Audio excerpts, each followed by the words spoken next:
I will talk through these problems, and you're welcome to just watch and then write it down. I promise I'll leave it up, or you can do it as we're doing it. But first, let's remember that question I asked yesterday, okay, which is, you probably not, this stuff's fairly practical, but we're going to learn some abstract stuff that you probably never use. So why do you do it? Why is it a prerequisite for some of these uni courses? Yes, Mercedes. Absolutely, yep. I completely agree with that. Yep. Yep, it's obviously challenging, it's hard, it requires like these mental processes. Maddie? Shows advanced thinking. Absolutely, yep. Shows that you can think critically, logically, and follow a process. Aiden, something else? To show that you have the capability to learn it, even though you may not need to use it. Fantastic. Okay, I think you've covered it all. All right, so Tom, it demonstrates critical thinking, that you can follow a process, and that you can understand something complex. So we're talking about surface area. So yesterday we learned just about area, okay, of just a two-dimensional shape. And that was how many square units can fit inside that shape. Today we're looking at surface area. So we're taking a three-dimensional shape and we're saying how many square units can fit on the exterior of the shape, on all of its faces. Today's exercise is a bit shorter than yesterday, so if you didn't finish off what we're doing yesterday, what we'll do is we'll do this, and then you'll have time to go back and check over what you didn't finish off yesterday. So let's get into this. This is what we call a rectangular prism, and I'm just going to say, because it's rectangular, that means it's symmetrical. So we have a front and a back, which we can call A. We have the right and the left side, which we can call B. And we have the top and the bottom, which are the same, which we can call C. So A is just going to have an area of 6 times 4.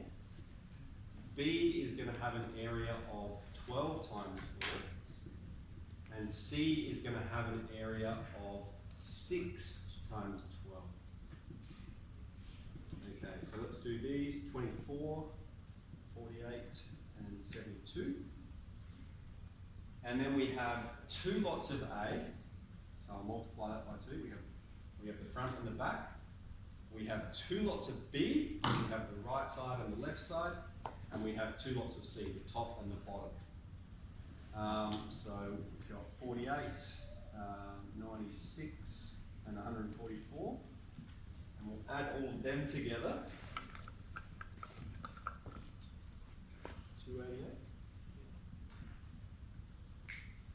And then we need our unit, okay? So just when we're doing these, just try and make sure it's a clear argument so that you see I've broken it up into a series of shapes. And so if I'm to pick up your work, I can see how you've solved the problem. I can see and understand and observe the processes that you've used. Okay, let's move on to the second shape here. This is quite different, okay, because we have the front and the back face that are the same. But the top here and the bottom here, are they going to be the same? No, they're not. They're going to have different lengths. And I might need to add a length in here. Yep, let's make that 9. So they're not going to be the same.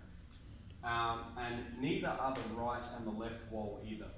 So it might make sense for this one if we can break it up like this. We have the front, and for the front, okay, there's a little bit involved in finding the front here because we have this shape here, all right? And there is a formula for a trapezium. I'm a maths teacher, I can't remember it.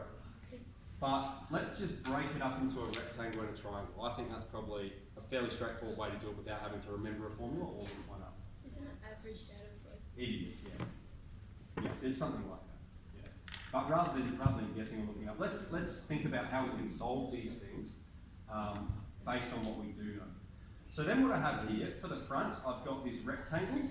All right, let's call that A, and that is 8 times 7. Okay. And then for this triangle, let's call that B.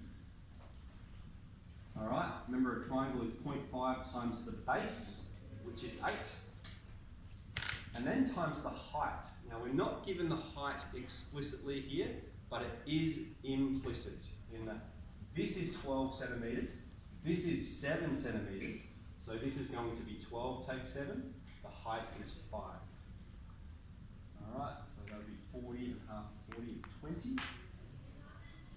So we have the front has a total area of 56 plus 20, 76, and our unit centimetres squared. So that's the front, okay? The back is also 76 centimetres squared, but then let's think about these other faces. So we can have C, D, so let's call it C. So C is going to be 15 times 7.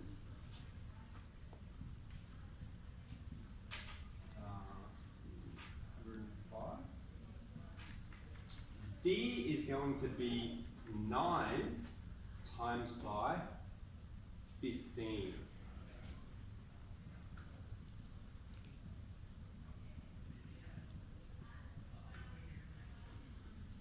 And then the last surface that we need to calculate is E. And I'm going to just write E up here, and I'll draw an arrow that to say E is that back side that we can't see clearly. All right?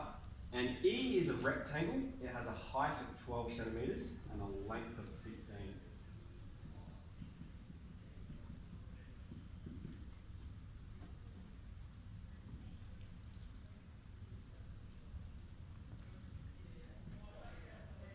And remember, the front and the back, we need to multiply that by 2. 152. And then the total surface area is the sum of the front and the back plus the right side plus the top plus the left side. Oh, we're missing one. The underside. Yeah, the bottom. Okay, so we're A, B, C, D, E, F. F is the bottom, which is 8 by 15.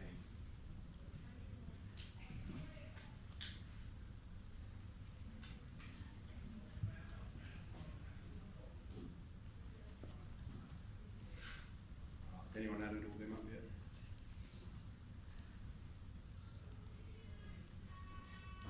So with these, I mean, you're welcome to do them manually. Some of them will involve circles, and so they involve calculations with pi.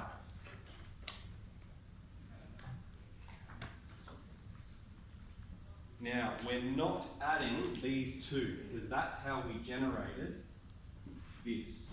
Okay, so we're starting with 152. That accounts for the front and the back. And then we're adding up the right side, the left side, the top and the bottom. So 152, 105, 135, 180, 120, 692. Now, I might just teach you this symbol here, all right? So that's Greek, it's epsilon. That means the sum, all right? Sum of. We've added them all up together, and I've got 692. So the sum of all these faces is 692, and our unit centimetres squared. Okay, cylinder. Now, there is a formula for a cylinder, and we could look it up, but I said before, let's try and break these things down into shapes that we're familiar with, okay? So if we think of a cylinder, all right, there's a circle at the top and a circle at the bottom, okay? So that's the easiest part. So a circle, let's derive the formula here, let's write it out. A circle is pi r squared. That's going to be a circle. So we have a circle at the top and a circle at the bottom, which means we have two circles. So to account for the top and the bottom, we have 2 pi r squared. Then, let's watch this. We've got our cylinder here. And we're going, how do we account for all of this area around this shape here? And so we say, well, let's just snip it down the middle. And if I fold it out, it's just a rectangle. All right? Where this length here is the height of the cylinder. And this length here, what's that? The circumference, okay? So to account for this surface area on the outside of the cylinder, we're going to plus, and we're going to have the circumference times the height. So I'm just going to write CH. What is the formula for circumference? Pi r squared is area. Circumference is? Diameter times pi. Diameter times pi, 2 pi r. Let's keep it in terms of radius. 2 pi r h, alright? The circumference is 2 pi r. And so here we have a formula for the surface area of a cylinder, okay? Not volume, alright? We're not doing volume just like we're saying how many square units can fit on the exterior